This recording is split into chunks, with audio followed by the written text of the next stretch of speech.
The Central in Worcester, Massachusetts. I'm Bret, Kepner, and in just a minute, the biggest battle of monsters since Godzilla took on King Kong is about to take place. The defending world monster truck champion, Bret in Barefoot, will take on the man who finished number 2 in the world last year, Jack Wilman in Taurus, in an all-star field headed by these two killers. Hello, everyone. I'm Kris Chapman in the Spectrum. In a moment, college professor turned truck puller Wayne Rouse will take on a field of 12 of America's finest two-wheel drive truck pullers.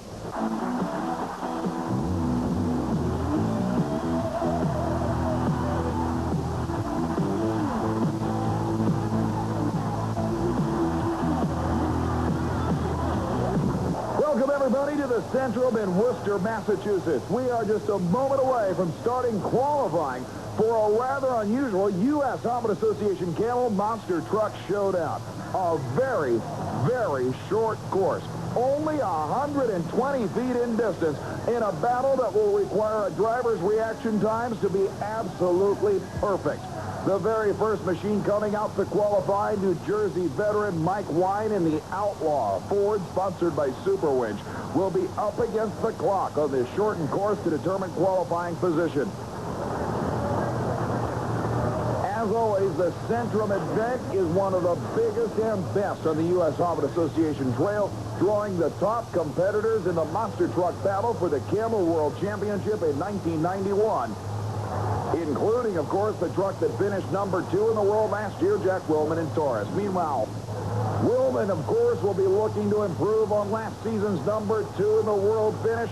The supercharged, fuel-injected, methanol-burning Chevrolet has always been one of the highest horsepower trucks in monster truck racing.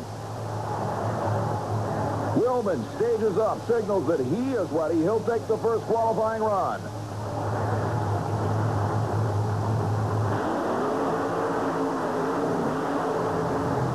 Beautiful airborne leap. The elapsed time for the Taurus Chevy, 2.22 seconds, and that will set the pace here in qualifying. Back on the starting line, Mike Wine gets ready with the supercharged Ford.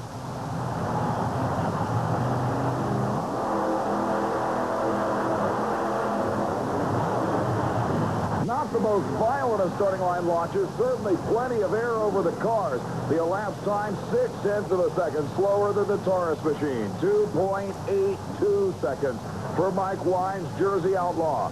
That will bring out the Breen Brothers entry, the Whiskey Business Chevrolet from Missouri, with Ken Duffy behind the wheel. Duffy, a relative newcomer to the USHRA Association trail, but with a truck that has more than enough power. He will be up against probably the most powerful truck in the history of this sport. The truck that, regardless of its power, had a driver strong enough to win the 1990 USHRA Association Camel World Championship, Bret in Barefoot. The Tonka-sponsored Illinois-based Chevrolet certainly will be attempting to better the 2.22-second run put down by Schaefer's absolute arch rival, Jack Wilman in the Taurus machine.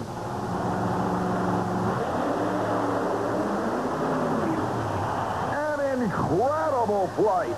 Bret returns to Earth. The elapsed time, 1.97 seconds. Number 1 qualifier by a quarter of a second as Ken Duffy lines up in the far lane. The newcomer from Missouri waits patiently for the green light to shine. It will take everything the rear-engine Chevrolet can muster to keep pace with the top two.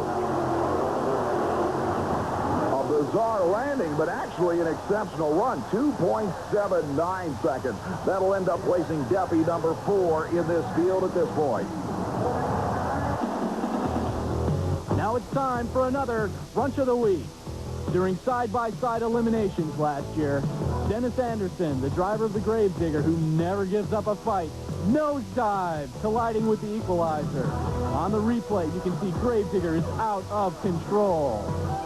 Although both machines suffered costly damage, both drivers walked away unscathed.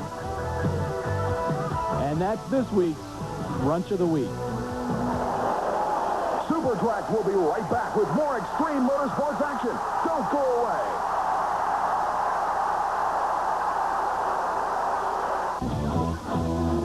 We're back in Worcester, Massachusetts at the Centrum as we continue qualifying for this USHRA Association Monster Truck Showdown. And here comes the crowd favorite. The monster truck that has won this event the last 2 years in a row.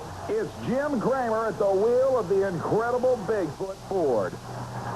With Barefoot leading qualifying. Look at the next machine pulling out as the crowd goes crazy. It's the first New England appearance ever of the USHRA Association 12 for Dennis Anderson and the incredible Gravedigger. 1.97 seconds. The Barefoot Chevy's pole. Only one machine has gone under 2 seconds flat. But I don't think there's any question that you're looking at two machines that have the power of putting down those kind of numbers.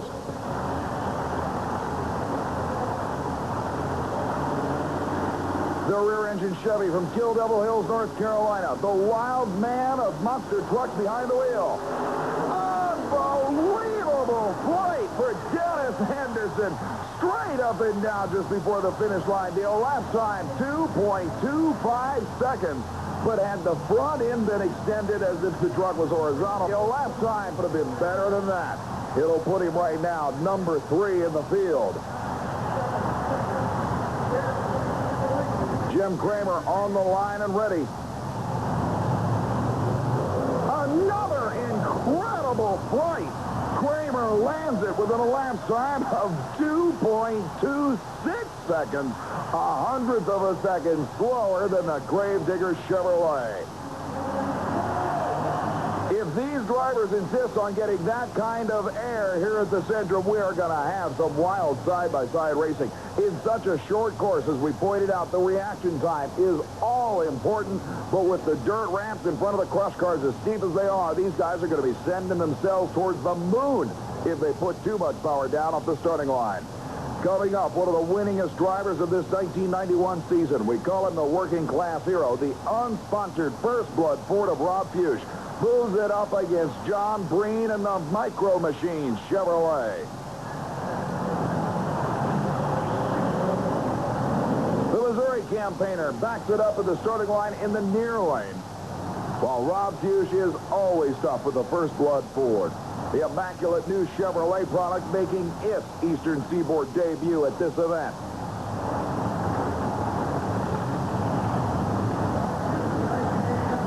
Rob Fuchs clears the tachometer in the first blood Ford as Breen moves up the stage first.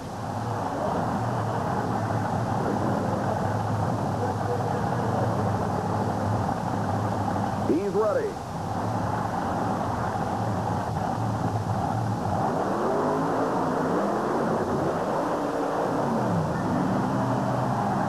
I don't think the handling problems were caused by anything going on in the cockpit. It looked as if the machine did not have front-wheel drive when it left the starting line.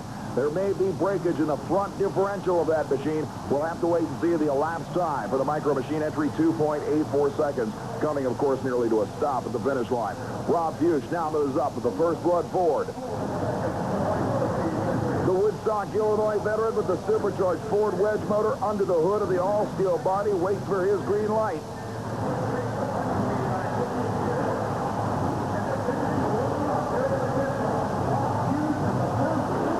A violent launch and an equally violent landing. Rob Fuchs stops the clocks at 2.24 seconds. He'll move into the number 3 spot ahead of Gravedigger and Bigfoot. The unsponsored independent is still as wild as ever. But along with side-by-side monster truck eliminations, we've got championship supercharged two-wheel drive pulling action.